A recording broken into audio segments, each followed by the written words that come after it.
Olá, o meu nome é Tiago Gonçalves e dou-lhe as boas-vindas ao seu programa de Literacia em Saúde, as Segundas de Conversa. As Segundas de Conversa são um programa da Liga Portuguesa contra o Cancro em parceria com a TSF. Hoje vamos falar sobre um tema muito importante: nutrição e cancro. Vamos primeiro tentar perceber qual é a importância da nutrição em primeira instância na prevenção do cancro e depois de seguida, numa situação em que a pessoa já foi diagnosticada com cancro, o que a nutrição pode fazer como aliada do tratamento. Se é que pode fazer alguma coisa, não lhe estou a dizer nada para já. Temos aqui duas ilustres convidadas que nos vão aqui ajudar a mergulhar neste tema e que já estão comigo. À minha esquerda, Marília Cravo, gastroenterologista, e à minha direita, Catarina Sousa Guerreiro, nutricionista clínica. Muito obrigado a ambos pela vossa presença nas segundas de conversa e vou já começar aqui pela Marília.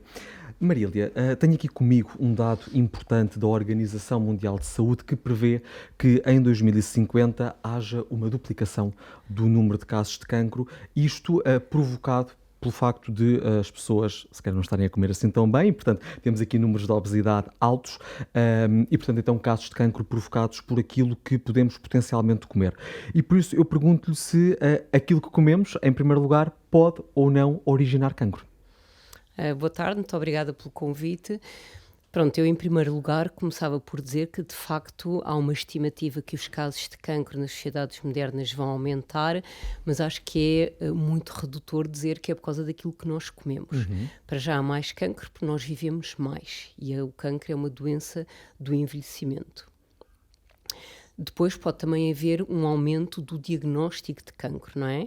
E depois há, obviamente, já vamos lá à alimentação, há todos muitos outros tóxicos no ambiente, que nós sabemos que estamos a dar cabo disto, e muitos outros agentes sem ser propriamente de poluição, mas também o tabagismo, outros fatores que são genotóxicos, que causam alterações genéticas que podem provocar o cancro.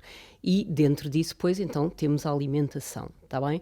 A alimentação, se calhar vou deixar mais para a Catarina, mas cada vez mais nós temos as sociedades modernas e com muito pouco tempo a comprar coisas frescas, cada vez comemos mais produtos congelados. E isso pode potenciar o surgimento de cancro? Se pode, tudo o que seja alimentos processados estão associados ao aparecimento de doenças crónicas inflamatórias. Pode ser dos próprios componentes. Uma coisa para ser congelada, conservada, tem muitos muitos aditivos que nós não sabemos muitas vezes qual é que é o efeito. E às vezes temos há pouco tempo, ainda há uns anos, um qualquer, que é um conservante. Um conservante, não é? Exatamente. Foi associado ao cancro depois de décadas de estar a ser utilizado e por isso todos esses alimentos processados que não sejam frescos propiciam seguramente a doenças inflamatórias crónicas. Mas para quem nos está a acompanhar perceber, Marília, o que um alimento pode fazer às nossas células para elas, entre aspas, se desregularem e degenerarem numa célula cancerígena? Pronto, o cancro é uma doença genética. Todas as nossas células do nosso corpo estão habituadas a crescer, a proliferar e depois têm que morrer, têm que ter uma apoptose, que é o nome pomposo para a célula morrer. Para a morte da célula, não é? Apoptose significa morte da célula. O cancro é quando há uma proliferação e não há morte celular. E por isso aparece essa grande massa tumoral, que é as células a proliferarem descontroladamente. Para isso acontecer tem que haver lesões genéticas no DNA. Todos estes agentes que nós estamos a falar, desde os poluentes do ambiente até determinados, por exemplo, alimentos muito ricos em sal, até estes conservantes, podem ser genotóxicos, podem causar lesões no DNA. Genotóxicos quer dizer que têm toxicidade para o nosso material genético, é isso? Exatamente. E essas lesões genéticas vão resultar, de facto, nisto, uma grande proliferação solar sem haver os mecanismos de controle solar, de morte solar programada. E que, portanto, então, vai fazer com que as células se continuem a multiplicar sem uma regulação. Porque começam a ter algumas mutações que lhe dão a vantagem proliferativa, numa teoria darwinista, não é? De evolução das espécies. Por isso, essas células têm vantagem sobre as células normais e continuam a proliferar e por isso se vingam, por assim dizer. Dentro desses agentes genotóxicos, lá vem a alimentação, mas também depois a obesidade, como já mencionou. Claro, e já vamos continuar aqui nestes tópicos. Vou agora aqui perguntar à Catarina se por esta ordem de ideias, também podemos dizer que existem alimentos que previnem o aparecimento de cancro. Isto é verdade, Catarina? Olá, boa tarde. Sim, na verdade, nós, quando falamos de alimentação e cancro, obviamente que os colocamos de uma forma um bocadinho compartimentada, aqueles Certo. que potenciam todo este quadro mais proliferativo e que não nos interessa, não é? Portanto, os mais prejudiciais para o desenvolvimento de cancro, mas depois aqueles que têm exatamente o papel inverso, não é? Um papel mais anti-inflamatório, mais antioxidante e, portanto, sim, a esse grupo de alimentos nós, de alguma forma, fazemos a sua promoção. E que alimentos são esses? De uma forma Grosso modo. Sim, exato. De uma forma muito geral, podemos depois, enfim, personalizar um bocadinho, mas nós falamos nos alimentos que se encontram muito naquilo que é a nossa dieta mediterrânica. Estamos todos um bocadinho cansados de ouvir e para nós não é... Mas é importante, Catarina. Porque nós todos temos a ideia que estarmos aqui ao pé da bacia mediterrânica fazemos um padrão ou praticamos um padrão alimentar, mas os estudos mostram que não, que nós estamos longe dessa realidade e, portanto, quando pensamos em cereais integrais, quando pensamos em hortofrutícolas, quando pensamos em mais peixe do que carne, quando pensamos em leguminosas, em sementes, tudo isso são alimentos que têm algum constituinte que se torna interessante para este processo, neste caso, na prevenção do processo oncológico. Porque são anti-inflamatórios ou antioxidantes e, portanto, vão proteger as nossas Isso células mesmo. ou, por outra, ajudar ao seu correto funcionamento. É Perfeito, isto? isso Ok, mesmo. muito bem. Marília, aqui na área da oncologia, podemos dizer que existem cancros mais sensíveis, entre aspas, ao que comemos? Sim, há, por exemplo, determinados cancros, por exemplo, o cancro do estômago é um cancro que no resto do mundo, exceto na Europa Oriental e nos países da Ásia, a sua incidência está a diminuir e em Portugal nós somos dos países da Europa Ocidental com a incidência mais elevada de cancro. Pelo que comemos. Não só, já Muito sei como vai tempo dizer não só, mas... Não só, é muito associado ao Helicobacter pylori, que é uma bactéria que vive no estômago e nós, quando ela foi identificada na década de 90, 90% da população portuguesa estava infestada com essa bactéria e hoje é só 70%. É só, mas ainda Fizemos é muito. um bom trabalho. Pronto. E isso está seguramente ligado à melhoria das condições de saúde, por isso o Helicobacter pylori é importante nós detectarmos e tratarmos. A outra coisa do cancro do estômago, que sempre muito associado, é os alimentos muito salgados. Sabia-se que tradicionalmente, sobretudo nas regiões do interior, os alimentos eram conservados em sal e esse excesso de sal, tal, por exemplo, como acontece, por exemplo, no japonês ou nos países asiáticos também que têm muito cancro do estômago, pode ser um alimento muito ligado ao cancro do estômago. Depois eu diria que os cancros mais associados a determinados, a um alimento específico não existe propriamente que eu me esteja assim a lembrar sem ser o cancro do estômago. Agora, há cancros mais associados a um outro estado que vem de uma alimentação incorreta e que se fala muito, que é o excesso de peso e a obesidade. Claro. E isso há cancros muito ligados a isso. E em Portugal isso é uma realidade? Ou seja... É uma realidade. Eu trabalhei no Hospital Beatriz Anjos, agora estou no Hospital da Luz, e nós em 2017 em 2019, fizemos estudos em doentes com cancro do estômago e do pâncreas. Classicamente, eu já tenho alguns anos, por isso eu lembro, trabalhei muito tempo no IPO de Lisboa, eu não me lembro de ver um doente com cancro do estômago ou um doente com cancro do pâncreas com excesso de peso. Em geral são doentes que começam a vomitar, têm dores de estômago, têm uma grande falta de apetite e são doentes magros. Em 2017, 2019, numa região aqui à volta de Lisboa, por isso Loures, nós tínhamos que 50% dos doentes com cancro do estômago tinham excesso de peso e 10% tinham obesidade. Em relação ao cancro do pâncreas, exatamente a mesma coisa, mais de 50% são doentes com excesso de peso ou obesidade. O pior é que esse excesso de peso ou obesidade, não só, e nós podemos falar porque é que a obesidade promove o cancro, que deve ser visto como uma inflamação em geral, mas por outro lado os doentes quando têm excesso de peso ou obeso e vão fazer quimioterapia ou ser operados têm muito piores resultados.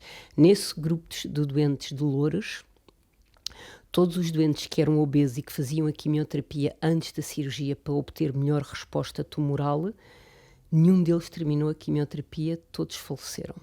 Portanto, acho que é importante utilizarmos este momento, Marília, para sensibilizar quem nos está a acompanhar para a importância de uma alimentação saudável e equilibrada e, como tanto a Marília como a Catarina tiveram já a oportunidade de sublinhar, darmos a primazia a alimentos anti-inflamatórios e antioxidantes. Passando então agora para uma pessoa que infelizmente já tenha sido diagnosticada com cancro, Catarina, qual a importância da alimentação nestes doentes? Devemos estar particularmente atentos? Será que a alimentação exerce aqui um papel importante? Bem, num cenário em que já temos o diagnóstico, faz pouco sentido, ou pelo menos aquilo que nós tentamos nas consultas, é desmistificar um bocadinho o papel que os nutrientes, alguns alimentos têm naquilo que é a prevenção do cancro, não é? Porque isto é muitas vezes o que os doentes vêm ter connosco a achar que tem que retirar ou tem que insistir em determinados alimentos porque leram que faz cancro ou promove o cancro. É um dos problemas da internet, Catarina, claro. Não é? E essa parte da literacia que estamos aqui hoje a falar é muito importante junto dos doentes. Eu diria que a alimentação, no contexto já quando temos um cancro, o seu grande papel tem a ver com aquilo que é uma otimização da composição corporal daqueles doentes.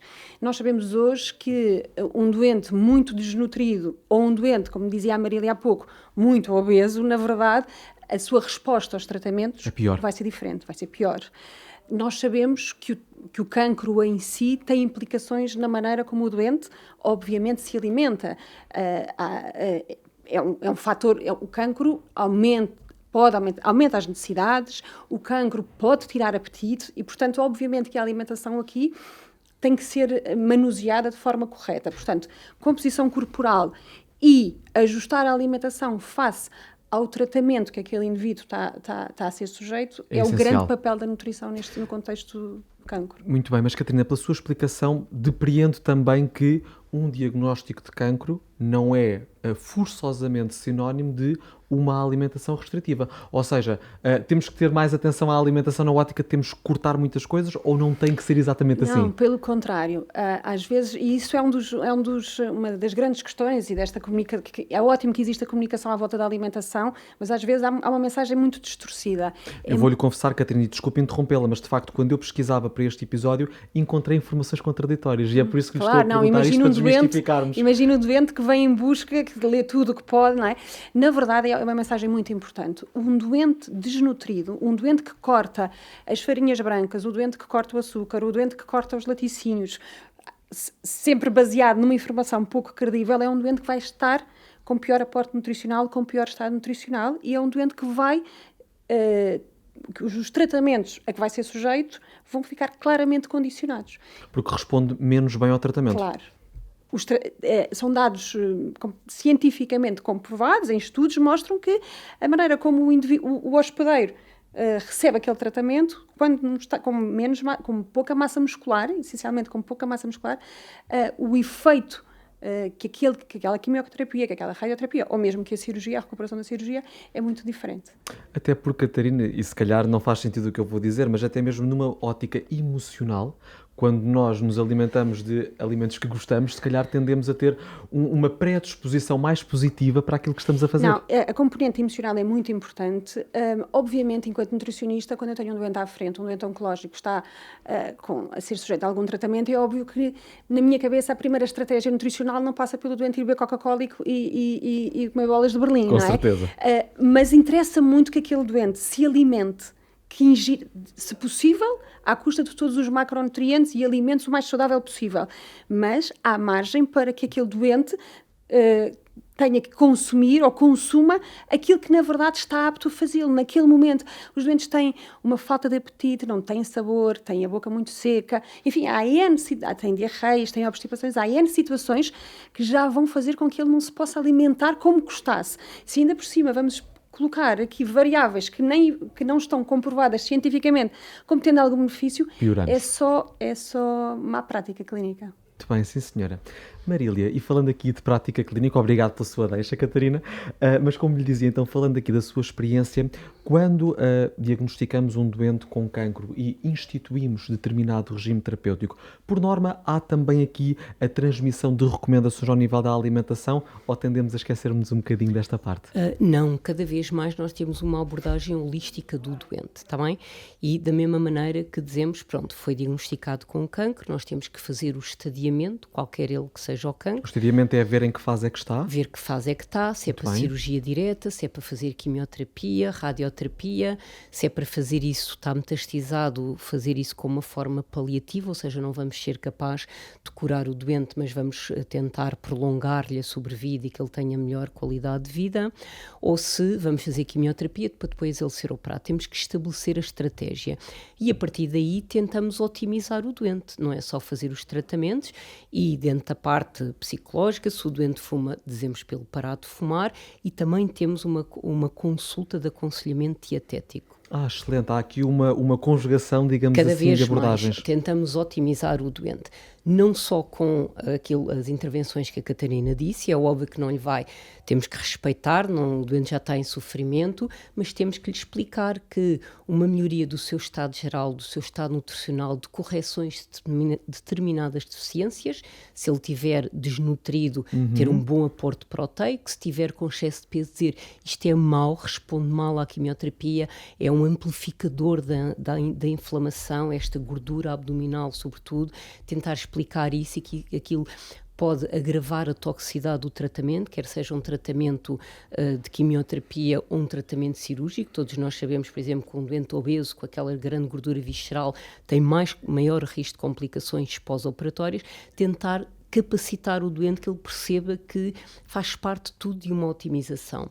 Hoje em dia, cada vez mais, há programas de otimização pré-operatória ou durante a quimioterapia que muitas vezes precede o tratamento cirúrgico e para além deste aconselhamento dietético há um programa de exercício associado. Para ajudar. Exatamente. O exercício tem vários objetivos. É verdade. Aliás, Marília, desculpe interromper, mas de facto nós já tivemos aqui um dos nossos episódios, foi precisamente sobre o exercício físico e o cancro, e muitas vezes o que acontece é que a resposta é superior quando a pessoa já tem uma atividade física de base simpática.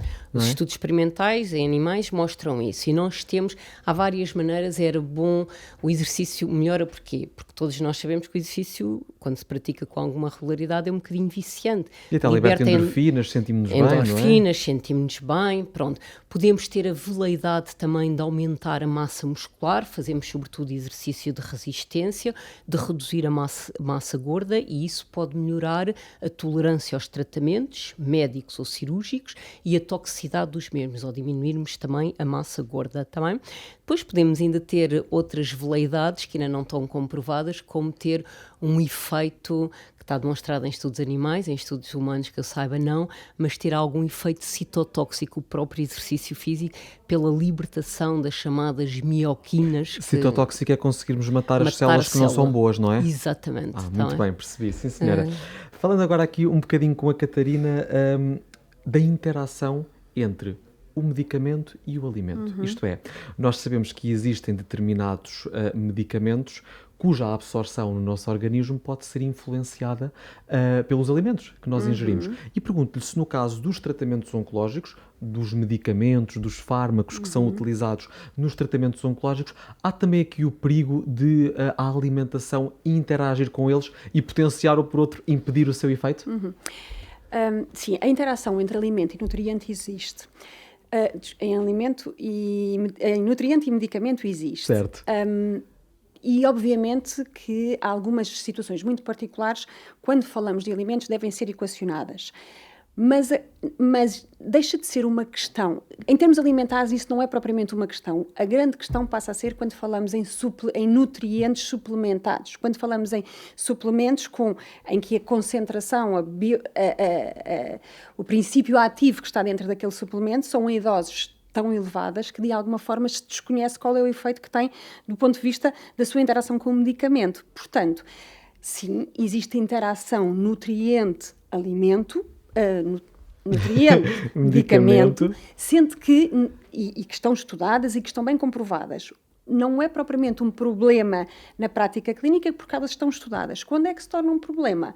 Quando esses nutrientes não estão dentro de alimentos, mas sim dentro de suplementos que nós não sabemos exatamente a quantidade, a dose, a biodisponibilidade, isto é, a maneira como o organismo absorve e, portanto, aí sim isso pode ser um problema. Então, isto é muito importante para os nossos ouvintes. Então, Catarina, temos que ter muita atenção quando, perante um quadro oncológico, começamos também a utilizar suplementos. Eu diria que temos que ter sempre muita atenção. Estamos aqui num contexto oncológico, mas sempre que há medicamento, a toma de suplemento o cuidado com a toma de suplementos deve ser reforçada e deve ser partilhada essa informação, sempre possível, com os profissionais de saúde que acompanham o doente. Excelente, foi para todos estarmos todos cientes do que é que se está a passar e que às vezes no contexto oncológico às vezes não acontece. E ganha uma importância acrescida, portanto, particular atenção aqui à utilização de suplementos e com uma interação sempre com o médico, com o nutricionista. Catarina, pergunto-lhe ainda se... Esta pergunta é um bocadinho polémica. Sabe, quando eu estava a escrever pensei, faço ou não faço? Mas vou fazer. Gosta de perguntas polémicas, não é? Eu achei que sim. Então, Catarina, é possível nós utilizarmos a alimentação como ferramenta para minimização ou redução dos efeitos secundários de um tratamento oncológico? Por exemplo, as náuseas, os vómitos, a diarreia. Não é nada provocador essa pergunta. Está a ser tão simpático, obrigado. Um dos papéis, como começámos no princípio, um dos papéis da nutrição no contexto oncológico, no doente que está a ser tratado, é exatamente esse. Não faz sentido eu saber que tenho um doente que vai ser sujeito a uma radioterapia abdominal e já sei que à partida vai haver quadros de diarreia. E eu, obviamente, enquanto nutricionista, aquilo que tenho que fazer é aconselhar aquele doente, de forma, se possível, preventiva, não é? Explicar-lhe que há uma probabilidade aumentada de haver quadros de diarreia e, portanto, qual é, nesse caso, o que há a fazer do ponto de vista alimentar para ajustar, para minimizar o efeito daquele tratamento. E quem diz isso na diarreia, digo na boca seca, digo na dificuldade em engolir. Portanto, sim, muitos sintomas decorrentes dos tratamentos podem ser aliviados com uma boa alimentação. Portanto, percebemos por esta explicação que a nutrição é, de facto, aqui uma aliada importante no tratamento. Eu diria, na minha opinião, quanto mais precocemente possível, faz muito sentido. Melhor, não é? Muito tarde, acaba por... quando o doente é encaminhado para a nutrição de forma muito tardia, quando já há um estado de desnutrição muito marcado... Perdemos tempo, não é? Por vezes é difícil de fazer grandes reversões e ajudar. Marília, olhando aqui agora um bocadinho para o doente na sua jornada de tratamento. Portanto, nós sabemos que alguns tratamentos oncológicos, temos a quimioterapia, a radioterapia, a cirurgia, podem trazer outras complicações. Nós tentamos ao máximo com que isso não aconteça, mas podem trazer outras complicações. Pergunto-lhe se, e com base aqui também na informação que a Catarina nos transmitiu, nós ao estarmos recomendar um regime alimentar o mais equilibrado e saudável possível, podemos estar eventualmente a potenciar a imunidade daquele doente e, consequentemente, a reduzir eventuais complicações que possam advir do tratamento?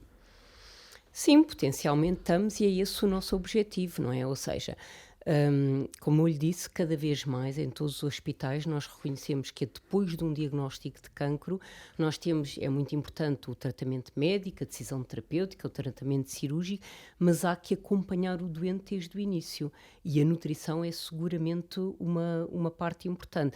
E como eu lhe disse, pronto, a nutrição e o próprio exercício físico, tudo isto tende a que o doente mantenha um bom estado de nutrição. Nas alimentações, o que nós vamos reforçar, pronto, se é um doente com excesso de peso, podemos reduzir o aporte calórico, mas com um bom aporte proteico, de 1,2, 1,3 gramas por proteínas por quilo por dia, um bom aporte proteico, micronutrientes também muito importante. Como por exemplo? Micronutrientes, pode ser um polivitamínico, o zinco é muito importante, vitaminas antioxidantes, porquê? Porque quando nós vamos ter uma quimioterapia vão morrer muitas células, mas também boas. E todos esses, a Catarina referiu há bocado, a boca seca, nós temos mucositos, porque as células da nossa língua, de todo o epitélio que cobre o tubo digestivo, são células com uma replicação muito rápida, 3 a 5 dias. O epitélio é a camada superficial, celular, não é? Exatamente. Ok. Pronto, e por isso é que os doentes a fazer quimioterapia para além de terem náuseas e de vómitos, também ficam com a língua muito inflamada, podem ter diarreia por causa dessas mucosites. Essas células que não são cancerígenas, que não são malignas, também estão a ser lesadas, estão a ser afetadas pela quimioterapia clássica. E por isso precisam do reforço. E por isso, para além de darmos proteínas, calorias a mais se o doente estiver desnutrido, se não fazer alguma restrição, mas sobretudo micronutrientes. Ferro, zinco, vitaminas, é muito importante para conseguirmos diminuir a toxicidade desse tratamento, mais do que maximizar a resposta, está bem? Muito bem. Catarina, lembrei-me agora que há aqui talvez uma população que seja mais desafiante de aconselhar no que diz respeito aqui aos regimes alimentares, que são as crianças. Como é que nós, numa criança diagnosticada com cancro, podemos... A sua expressão foi logo interessante. Como é que nós podemos aqui utilizar o regime alimentar como forma de potenciar o tratamento? Não é mais difícil numa criança? Eu diria, eu não tenho propriamente muita experiência com acompanhar crianças, mas eu diria que todo o quadro há de ser mais difícil, não é? Quanto mais não se já tem emocional. Mas... Claro, portanto aí o papel dos pais é determinante, mas também existem estratégias para, de alguma forma, que se possa ajudar a criança sem tornar aquilo, na verdade, um pesadelo para a própria criança, não é? Se a criança se calhar vai ter mais náuseas, se calhar vai ter mais algum tipo de sintomas, muito provavelmente nós conseguiremos, com estratégias adaptadas, tanto para os pais, para ensinar os pais e que não seja algo muito pesado para a criança, ajustar nesse processo. Obviamente que é difícil, mas eu diria que é um processo difícil no contexto de criança para tudo, não é? De uma forma a geral. administração de fármacos, a administração da alimentação, enfim, é tudo mais pesado. Pode acontecer, em alguma situação, porque nós sabemos que existem formas de nutrição parentérica, ou seja, nem sempre usa e há bocadinho falou-nos que a deglutição às vezes fica comprometida.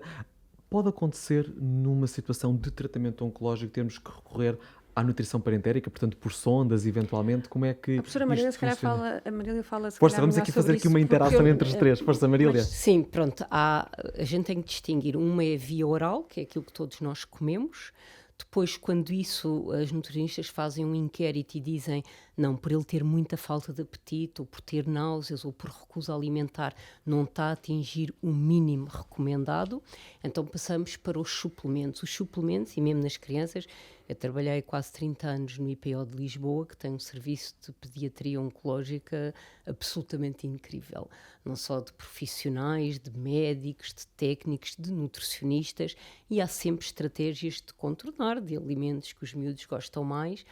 Mas pronto, nessa estratégia de nutrição artificial, por isso primeiro via oral, se não está a atingir por ter náuseas, por recusa alimentar, muita falta de apetite, passamos aos suplementos, que para as crianças podem ser também congelados ou... E arranjar formas delas ingerirem, não é? Exatamente. Se apesar dos suplementos que ainda depende de alguma vontade do doente, ele tem que ingerir o suplemento é como se fosse um concentrado em 200 mililitros ou 400, ter uma grande quantidade de quilocalorias, 200, 300 e gramas de proteína, tem muito maior densidade.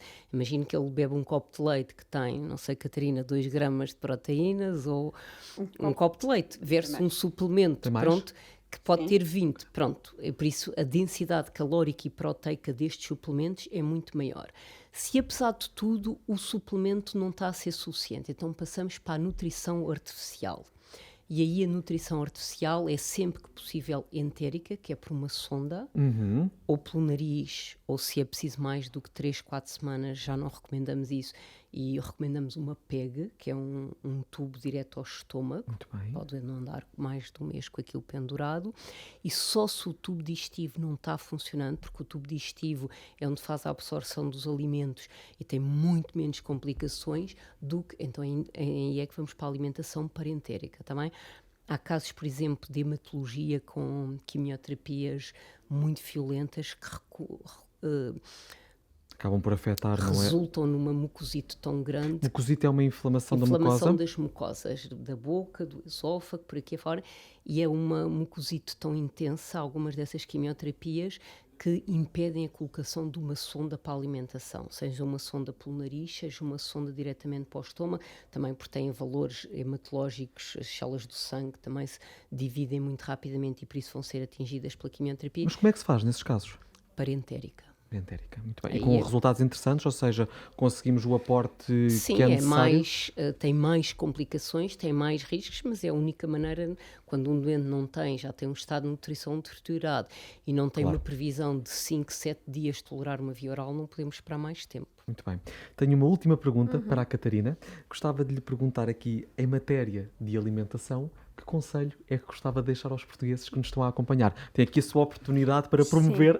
Eu, na verdade, muitas vezes quando os doentes chegam à consulta, bem, tanto na fase para prevenir, como já na fase de pós-cancro, não é? E até nos sobreviventes de cancro, a minha grande mensagem relativamente à questão da alimentação, mais do que nós promovermos o consumo de alimentos X ou retirar Y, obviamente que o padrão alimentar é importante, mas eu diria, se eu tivesse que eleger uma medida nutricional, alimentar, eu diria que é a adequação do peso. Portanto, aqueles que são gordos, com excesso de peso, nós devemos tentar otimizar a composição corporal, portanto, para baixar-lhe a massa gorda. Eu diria, a minha grande mensagem é, vamos ser magros, vamos tirar a massa gorda, que é um tecido pró-inflamatório que produz muitos compostos inflamatórios e, portanto, que não traz benefício a ninguém. Vamos nos pôr a mexer, vamos nos pôr a comer melhor. Dormir bem também, não é? Dormir bem também, e eu diria que essa é a grande mensagem. Segunda mensagem, obviamente, e associada, é um padrão alimentar com aquilo que nós chamamos uma plant-based diet, uma dieta mais baseada em vegetais e não tanto em produtos de origem animal. É mais benéfica? Plant-based, portanto, não é exclusivo, não precisamos de vegetarianos, não precisamos de veganos, mas precisamos de comer menos carne. Muito bem, sim senhora, muito obrigado. Marília, Catarina, muito obrigado pela vossa presença nas segundas de conversa. Acho que se tornou muito claro para os nossos ouvintes e espectadores que, de facto, a nutrição tem aqui um papel muito importante ao nível da oncologia, não só ao nível da prevenção, mas depois mesmo para o tratamento dos doentes oncológicos. Quanto a si, que nos tem acompanhado, deixe-me dizer-lhe que todas as questões que tem e sugestões que nos queira fazer chegar podem ser enviadas para o e-mail 2deconversa@ligacontracancro.pt e nós queremos ouvi-lo, portanto, faça-nos chegar essas sugestões que certamente serão muito bem acolhidas e vamos ter em consideração no planeamento dos próximos episódios.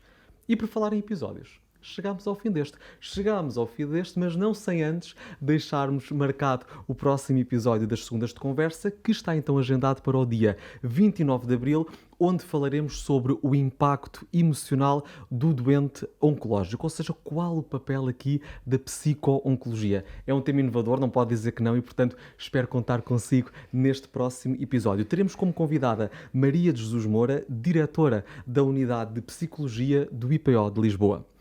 Por agora, agradeço-lhe por ter estado desse lado a investir em si. Conto consigo no próximo episódio das Segundas de Conversa. Até lá, fique bem.